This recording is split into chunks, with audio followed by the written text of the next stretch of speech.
सुप्रभात प्यारे छात्रों। तो आज हम लोग गणित में देखेंगे द्विघात समीकरण को। द्विघात समीकरण द्विघात समीकरण के बारे में जो है वो आज एक्सरसाइज बनाना है। और इससे पहले कि हम लोग एक्सरसाइज बनाएं तो इसके कुछ बेसिक बातों को ज़रा जान लेते हैं। तो द्विघात समीकरण का जो व्यापक रूप होता है, व्यापक रूप वो कुछ होता है इस प्रकार से, ax square plus bx plus c is equal to 0 बराबर 0 होता है, जहाँ पर a b c क्या है, अचर है। अचर यानी कि जिसका मान नहीं बदलता है, यह अचर है। ठीक है। और ज़रा ध्यान देना है कि a is not equal to 0 होना चाहिए, तभी यह द्विघात समीकरण होगा। तो द्विघात समीकरण के मूल निकालने के लिए सबसे पहले समीकरण है, तो समीकरण का मूल होता है। तो मूल निकालने की विधि जो है वह होती है, तीन प्रकार से हम लोग इसके मूल को निकालते हैं।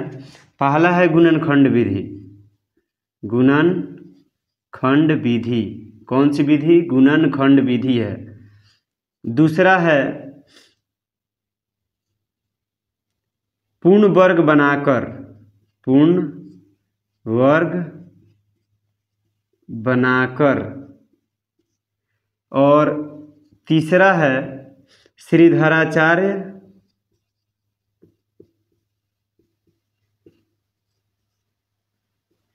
का सूत्र।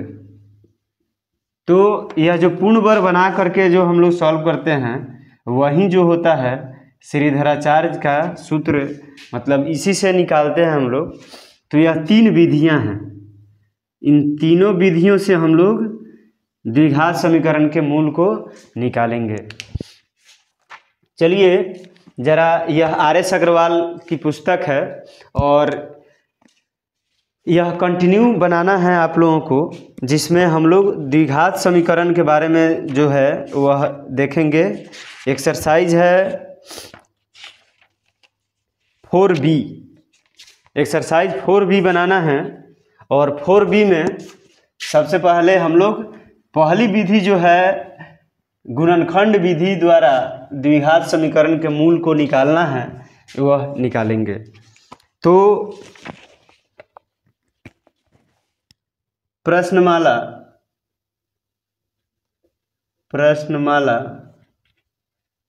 4B है जिसको बनाना है। और पहला जो प्रश्न है, कहा जा रहा है गुणनखंड द्वारा निम्नलिखित समीकरणों को x के लिए हल कीजिए। तो पहला जो समीकरण है 2x minus 3 into 3x plus 1 is equal to 0। देखिए, बनाने के बहुत आसान तरीके हैं, लेकिन बोर्ड परीक्षा में आपको बनाने का जो तौर तरीका होना चाहिए वो अच्छा होना चाहिए। तो वही जो प्रोसेस है वो कितना बेहतर से बेहतर हो सकता है, ये ज़रूर ध्यान देना है। तो चलिए, सबसे पहली जो चीज़ है ये गुणनखंड के रूप में पहले से ही है। तो हम लिखेंगे जब 2x minus 3 is equal to 0, therefore x is equal to, ज़रा ध्यान देना है, याद रखना है कि जो माइनस में होगा वो प्लस में, जो गुना में होगा भागा में। तो प्लस में और एक गुना में है तो भाग में हो जाएगा। और लिखेंगे जब 3x plus 1 is equal to 0, therefore x is equal to minus 1/3। तो इसके मूल निकल गए, इसके मूल निकल गए हैं, दो मूल हैं 3/2 और माइनस 1/3। दूसरा प्रश्न है 3x स्क्वायर माइनस 243 243 है इज इक्वल टू 0। अब इसमें ज़रा ध्यान दीजिए कि दोनों में 3 कॉमन है, तो यहाँ से क्या कर लेते हैं, 3 को कॉमन कर लीजिए। 3 को कॉमन करने के बाद में यहाँ x² बचेगा और यहाँ 81 बचेगा इज इक्वल टू 0। 3 को उस साइड कर दीजिए, गुना में है तो भाग हो जाएगा, यानी कि 0/3 0 हो जाएगा। x² इसको लोग लिख सकते हैं 9² इज इक्वल टू 0। और a² माइनस b² का फॉर्मूला होता है, a² माइनस b² का फॉर्मूला होता है a plus b into a minus b। कभी भी परेशान ना हो, x प्लस 9 हो जाएगा इंटू x माइनस 9 होगा बराबर 0। लिखेंगे जब x plus 9 is equal to 0, therefore x is equal to minus 9 होगा। जब x minus 9 is equal to 0, therefore x is equal to 9 होगा। तो इस प्रकार से दूसरा प्रश्न सॉल्व हो चुका है। अब चलिए तीसरे प्रश्न की ओर। तीसरा प्रश्न है x² plus 6x plus 9 is equal to 0।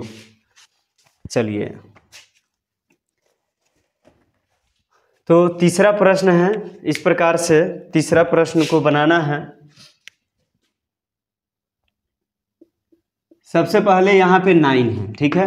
तो 9 है तो 9 को हमको क्या करना है, इसको बोलते हैं मध्य पद तोड़ना होता है, मध्य पद तोड़ करके बनाना होता है। गुणनखंड विधि का दूसरा नाम है कि मध्य पद तोड़ करके बनाना, यानी कि यहाँ इसका मध्य पद तोड़ेंगे जिससे कि गुना करने पर 9 हो। यानी कि 9 का ऐसा कौन कौन सा गुणनखंड है जो जोड़ने पर 6 आएगा, जिसको जोड़ने पर 6 आएगा। तो 3 गुना 3, ठीक है, 3 और 3 गुना 3 जोड़ने पर 6 आएगा, गुना करने पर 9 आएगा। इसीलिए हम लिखेंगे x² plus 3x plus 3x plus 9 is equal to 0। ध्यान देना है। अब चलिए यहाँ पे हम क्या करते हैं, यहाँ पे सबसे पहले x को कॉमन कर लीजिए। तो x प्लस 3 हो गया, 2 पार्ट में इसको बांट दीजिए, 2 पार्ट नहीं, इस तरह से 2 भागों में बांट दिए, 2 करके।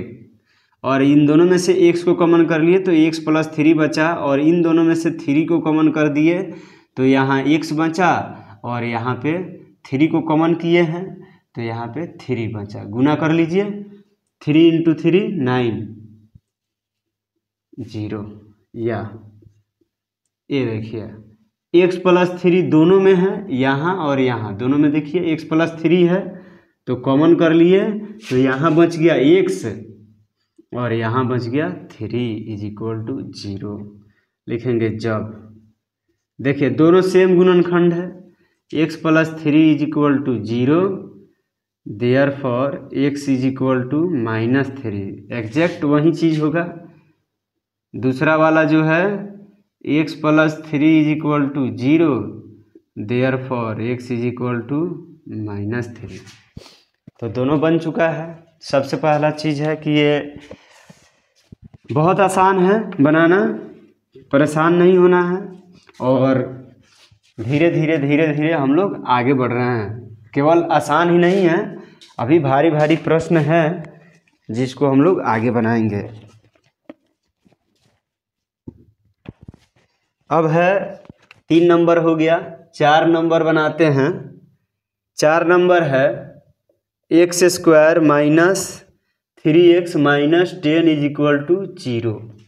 अब इसको बनाना है। सबसे पहला चीज़ है कि 10 है, 10 है तो 10 को कैसे लिखा जाएगा, -10 है तो 10 कैसे कैसे आता है, तो 2 और 5 करके भी 10 आता है, ठीक है, 2 ही हैं, 2 और 5 करके। अभी तो 2 और 5 1 गुना 10 भी होता है, लेकिन हमको लाना है -3, -3 लाना है।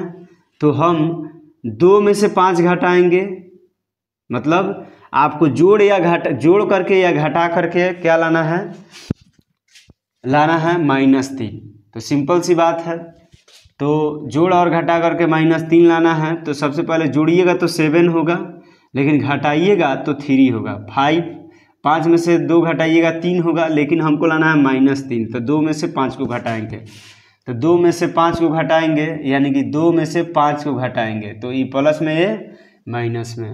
चलिए, ये हो गया x² plus 2x minus 5x minus 10 = 0। हमको घटाना है, घटा करके या जोड़ करके लाना है। तो दोनों में से x को कॉमन करे हैं तो x प्लस 2 -5 को कॉमन कर दीजिए, तो यहाँ बच जाएगा x, माइनस कॉमन हो गया तो प्लस 5 दूनी 10, 5 दूनी 10, 2 हो गया = 0। ध्यान रखना है कि यह तब सही माना जाता है जब दोनों में ये समान गुणनखंड उपस्थित हो। x प्लस 2 इंटू, अब यहाँ पे x बच गया, यहाँ पे -5 बच गया = 0। लिखेंगे जब x प्लस 2 = 0, देयरफॉर x = -2। जब x माइनस 5 = 0, देयरफॉर x = 5। तो इस प्रकार से यहाँ पर ये भी बन चुका है। और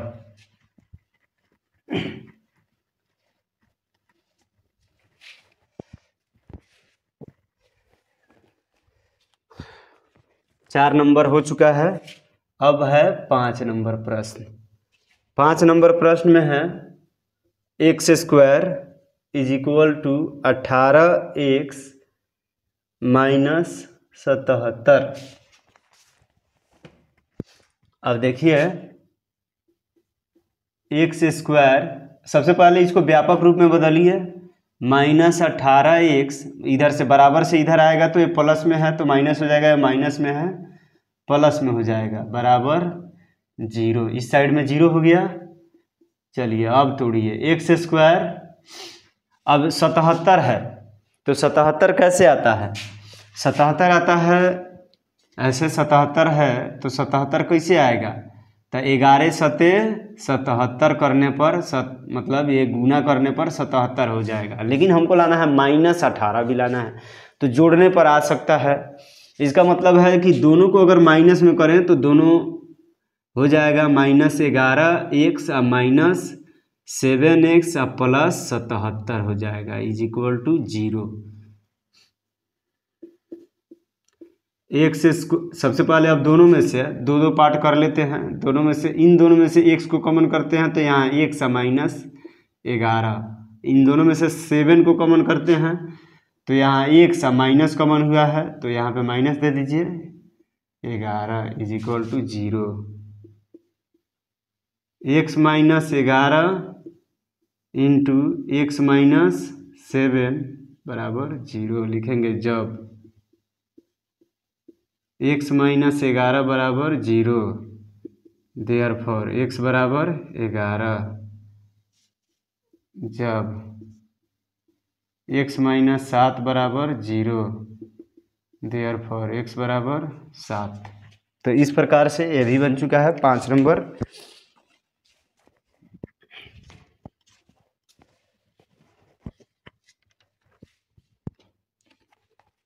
अब छठा प्रश्न है,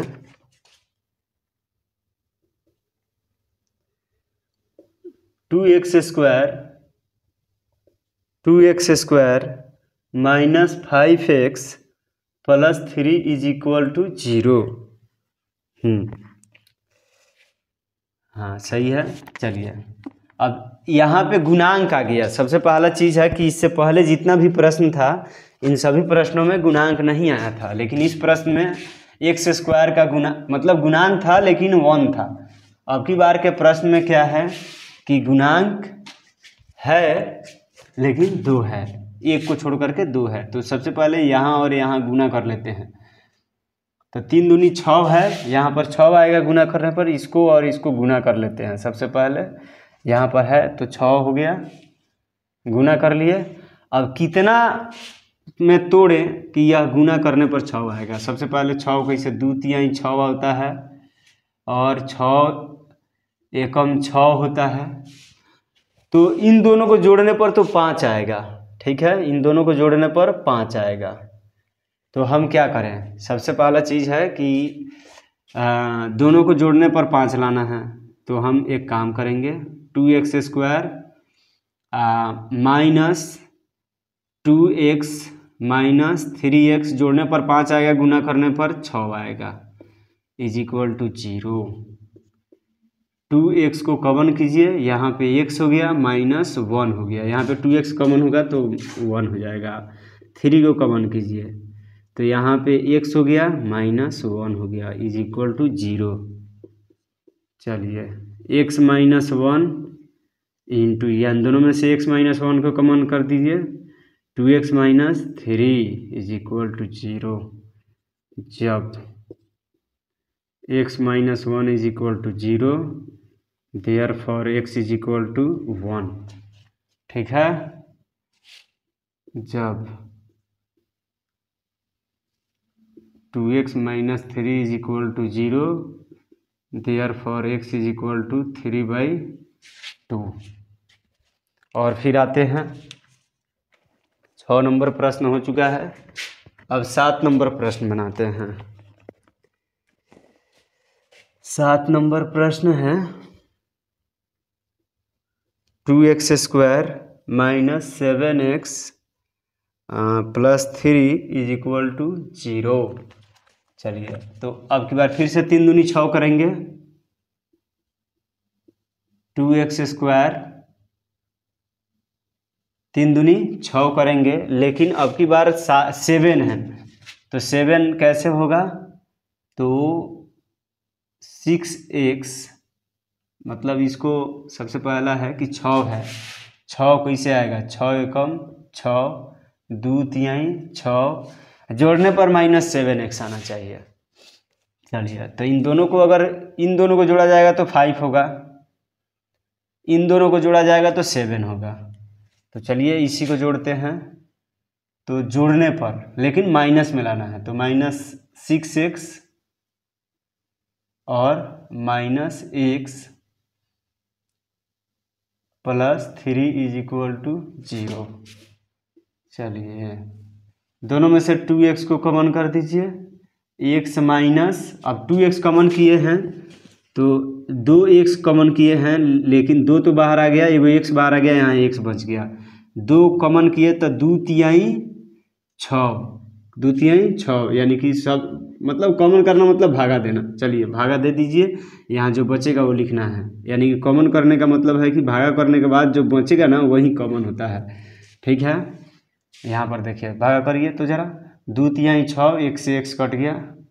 अब यहाँ पर कुछ भी कॉमन नहीं है, 1, जब कुछ नहीं है तो 1 माइनस 1 कॉमन कर लीजिए, या 1 कॉमन कर लीजिए। तो यहाँ से लाना है तो हम माइनस 1 कॉमन करेंगे, तो x माइनस 3, माइनस कैसे आ गया, क्योंकि माइनस यहाँ दोनों में से कॉमन किए हैं, तो यहाँ से जब माइनस कॉमन करेंगे तो एगो माइनस बच जाएगा, यानी कि फिर से गुना करके चेक कर लीजिए, माइनस x और माइनस माइनस प्लस 3। ठीक है, इज इक्वल टू 0। जब माइनस कॉमन करते हैं तो अंदर का चिन्ह बदल जाता है, x माइनस 3 दोनों में है, कॉमन कर लिए, यहाँ बच गया 2x, यहाँ बच गया माइनस 1 इज इक्वल टू 0। फिर से लिखेंगे, जब x minus 3 is equal to 0, therefore x is equal to 3। जब 2x minus 1 is equal to 0, therefore x is equal to 1/2। तो इस प्रकार से बन गया 7वां प्रश्न।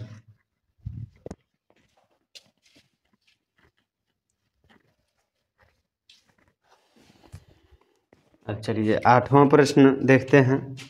8वां प्रश्न क्या है, 8वां प्रश्न है 2x² minus 9x plus 4 is equal to 0। 4 दूना 8 कर दीजिए, 2x² 2 चौका 8 कर दीजिए। तो यहाँ पर हमको लिखना पड़ेगा -8x और -x + 4 = 0 हो जाएगा। दोनों को जोड़ने पर -9x और गुना करने पर माइनस माइनस प्लस 8 एकम 8। दोनों में से 2x को कॉमन कीजिए तो यहाँ बच गया x और माइनस कॉमन किया गया। सबसे पहला चीज़ है कि इसमें से कॉमन किया गया तो 4 लिखोगे तब ना 4 दूनी 8x होगा और -1 को कॉमन कीजिए x - 4 = 0। x - 4 × 2x - 1 = 0 लिखेंगे। जब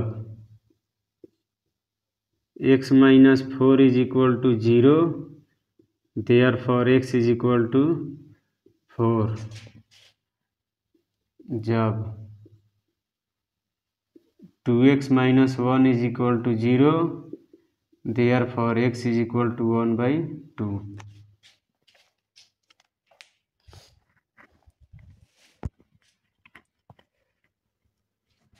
अब चलिए 9 नंबर प्रश्न है। बहुत ही आसान प्रश्न है। 9 नंबर 3x² - 2x + 1/3 = 0। ठीक है, चलिए अब की बार फिर से वही चीज़ है कि इन दोनों में गुना कीजिए। गुना कीजिएगा तो 1 आएगा। 3 × 1/3 में गुना कीजिएगा तो क्या आएगा? 1 आएगा। अब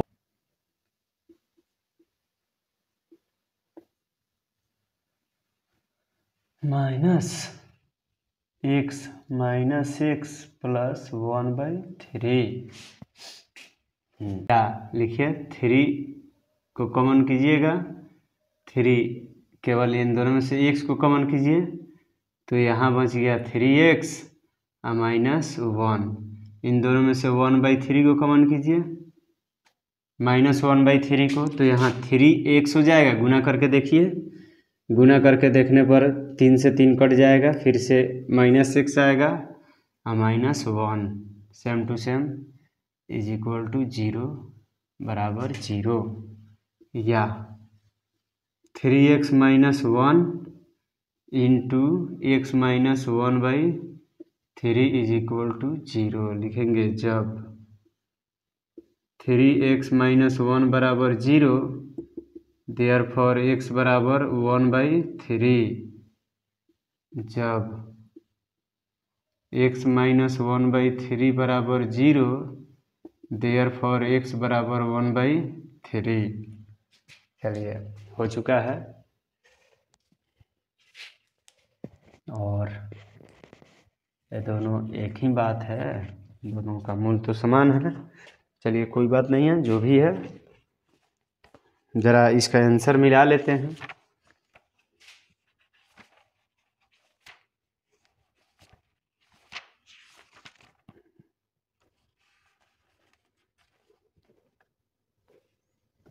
नौ नंबर प्रश्न है। हाँ ठीक है, चलिए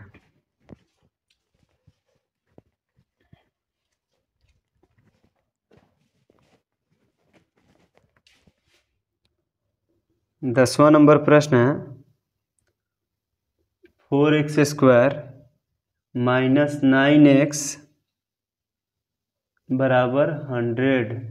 इसको बनाना है। सिंपली क्या करेंगे? सिंपली हम -9x - 100 = 0। ये तो 400 होने जा रहा है। तो 400 होने जा रहा है तो इसको तोड़ेंगे कैसे? सबसे पहले 400 है, कैसे आता है 400? तो सबसे पहले 100 आता है। 4 25 चौका 100 आता है, लेकिन हमको लाना है 400 तो 4 और गुना कर दीजिए 16। हाँ चलिए -25x - +16x हो जाएगा। -9x गुना करने पर माइनस इंटू प्लस माइनस और गुना करने पर 400 ही आएगा। देखिए 400 इसलिए बोल रहे हैं कि 100 यहाँ 4 यहाँ, इन दोनों में गुना होता है। अब चलिए दोनों में से x को कॉमन कीजिए, 4x माइनस 25, इन दोनों में से प्लस 16, 4 को कॉमन कीजिए 4, तब आएगा 4x माइनस 25 बराबर 0, या 4x माइनस 25 को कॉमन कीजिएगा तो यहाँ x प्लस 4 बराबर 0। जब 4x माइनस 25 बराबर 0, देयरफॉर x बराबर 25/4। जब x प्लस 4 बराबर 0, देयरफॉर x बराबर -4। इस तरह से 10 नंबर प्रश्न भी बन चुका है। और बढ़ते हैं 11 नंबर प्रश्न की ओर। 11 नंबर प्रश्न है, आज सभी प्रश्नों को बनाएंगे। 5x² plus 13x minus 18 is equal to 0। इस प्रश्न में ज़रा ध्यान देना है। 18 × 5 = 90, 5x² 90 कैसे आता है? 18 × 5 = 90 और यहाँ पे हम लिखेंगे 18x माइनस 5x, तब 18 में से 5 गया 13x, 18 × 5 = 90 हो भी जाएगा इज इक्वल टू 0। या दोनों में से x को कॉमन कीजिए तो 5x प्लस 18, इन दोनों में से किसको कॉमन कीजिए? 1 को। 5x माइनस 1 को, 5x plus 18 is equal to 0। या 5x प्लस 18 को कॉमन कीजिए दोनों में से, x minus 1 is equal to 0 लिखेंगे जब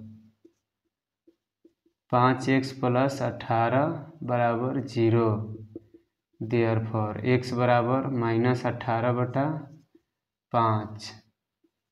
जब x माइनस 1 बराबर 0, देयरफॉर x बराबर 1।